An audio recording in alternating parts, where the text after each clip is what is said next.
Here's another wonderful story for all of my friends of the Jewish faith. It's titled Challah Day, and it's written by Charlotte Offsay, illustrated by Jason Kirschner. Challah Day. Holiday! It's holiday! Holiday! Come and bake with us today. Mom and Dad and baby too. We love challah. So will you. Kitchen ready? Here we go. Let me teach you all I know. Yeast and sugar, water's warm. Mix and watch those bubbles form. Crack the eggs. 1, 2, 3, 4. Extra if some hit the floor. Add some sugar, half a cup, salt and oil, then mix them up. Pour the yeast in, nice and slow. Then the flour. Form the dough. Knead it for a quarter hour. Is it sticky? Add more flour. If your hands are getting tired, extra help may be required. Boys and girls, I don't know if you already figured it out, but a quarter of 1 hour is 15 minutes. That's a long time to hand knead dough, but boy, is it worth it. Drizzle oil and spread around. Wrap the bowl up safe and sound. Soon the dough will start to rise, growing till it's twice the size. Set the table while you wait. Candles, grape juice, challah plate.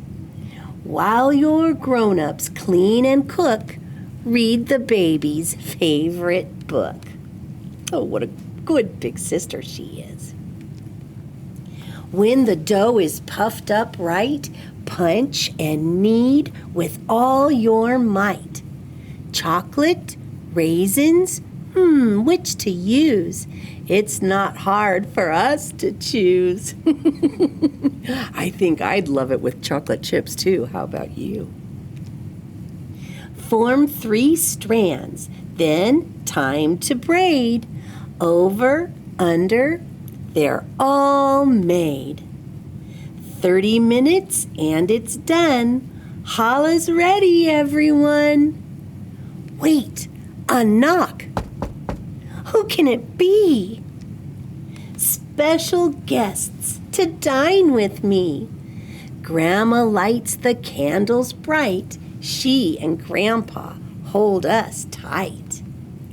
Finally, our favorite part. Homemade challah from the heart. Doesn't that look delicious?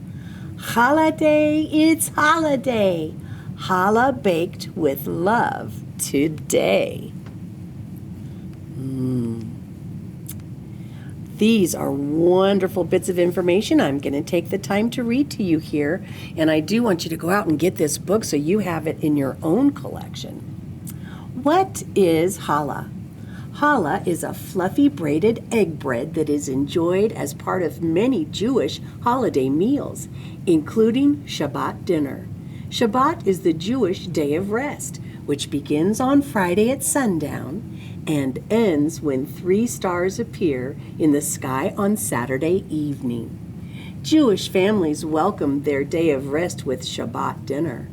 The challah is usually covered with a cloth and blessed with a special prayer, and its unveiling marks the beginning of the meal. Is there one right way to make challah? There are many different ways to make challah, and some are savory while others are sweet. The recipe provided in this book is just one of countless variations. Some popular variations include raisin, chocolate, sesame, poppy seed, rainbow, pretzel, cinnamon, and apple honey challah. Why is it called challah? Challah refers to the ancient mitzvah, good deed, of separating out a portion of the dough before it is braided as a gift of gratitude to God. Today, many Jews burn a small part of the dough as a symbol of this offering. What does challah symbolize? Jewish tradition teaches that challah is a symbol of the food-like substance manna that God provided to feed the Israelites during their 40 years in the desert following their exodus from Egypt. During this time, the Israelites collected the manna daily except for Shabbat. Instead, 2 pieces were collected on Fridays before Shabbat began. Some families have 2 loaves of challah at the Shabbat table to remember the double portion given to the Israelites on Shabbat. And for those of you that are Christian friends of mine, I bet you can see the parallels between this symbolizing piece of bread, the challah, and some of the Christian traditions and stories that we've had in the Bible. How does challah differ from regular bread? Challah is sweeter and richer than other breads. Some believe that its sweetness brings joy when it is enjoyed at Shabbat dinner and Jewish holiday meals, except Passover. On Shabbat, the Jewish people are commanded to experience joy. Eating the sweet challah helps them to experience that joy and fulfill that commandment. Why is it braided? Some people believe that challah is braided to symbolize the days of the week coming together for Shabbat. Some believe that challah is braided to symbolize family and guests joining together. Others believe that challah should be braided to form 12 humps to represent the 12 ceremonial loaves kept in the Holy Temple in Jerusalem. The number of strands and their meanings vary widely. And here's a beautiful author's note as well as that recipe for her delicious challah bread. I hope you go out and get this book and that you enjoy making this delicious bread with the people that you love. All right, until we read again, boys and girls, adios amigos. Goodbye.